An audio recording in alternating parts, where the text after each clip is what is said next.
ఒక సుదీర్ఘమైన అనుభవం ఉన్న నాయకులు కావాలి. 4 దశాబ్దాల అనుభవం, అభివృద్ధి మీద అపారమైన అవగాహన, పెట్టుబడులను తెచ్చే సమర్థత, ప్రతిభ,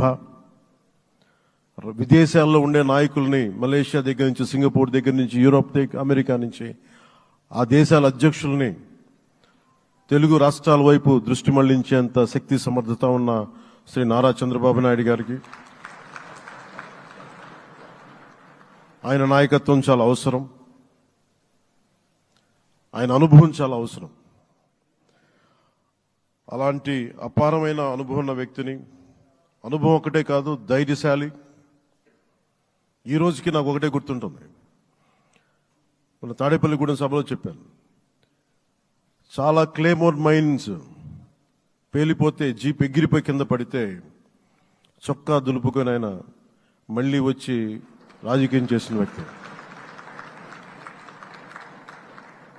ఈ రోజున సైబరాబాద్ ఉంది అంటే అది శ్రీ చంద్రబాబు నాయుడు గారి దార్శనికత. అలాంటి వ్యక్తి, ఆయన అనుభవం ఈ రోజున 2024 ఆంధ్రప్రదేశ్కి ఎన్డీఏ కూటమి తరపు నుంచి ముఖ్యమంత్రి అభ్యర్థిగా శ్రీ నారా చంద్రబాబు నాయుడు గారి పేరుని జనసేన పార్టీ పక్షాన నుంచి మేము బలపరుస్తున్నాం.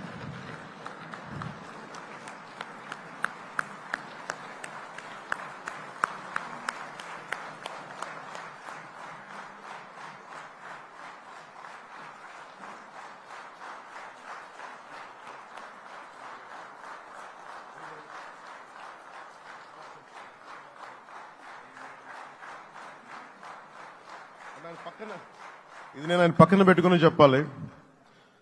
ఆయన నలిగిపోయారు. జైల్లో చూశాను ఆయన. పాపం భువనేశ్వర్ గారి బాధను చూశాను. నేను అనుకున్నాను, అమ్మ మీరు కన్నీళ్ళు పెట్టకండి, మంచి రోజులు వస్తాయని చెప్పిన మంచి రోజులు వచ్చినాయి. వారికి మనస్ఫూర్తిగా వారికి నా హృదయపూర్వక శుభాకాంక్షలు. మీరు అద్భుతమైన పాలన ఇవ్వాలి అందరికీ మనస్ఫూర్తిగా మీకు నేను తెలియజేసుకున్నాను సార్. పరిపాలించినటువంటి వ్యక్తి యొక్క ప్రవర్తన చూసిన తర్వాత ఇలాంటి వ్యక్తి పాలనకు పనికిరాడనే ఉద్దేశంతో ఓట్లు చేసే పరిస్థితికి వచ్చారు. ఇది నా ఉద్దేశ ప్రకారం ఒక కేస్ స్టడీ అవుతుంది. మనందరం కానీ జాగ్రత్తగా ఆలోచిస్తే.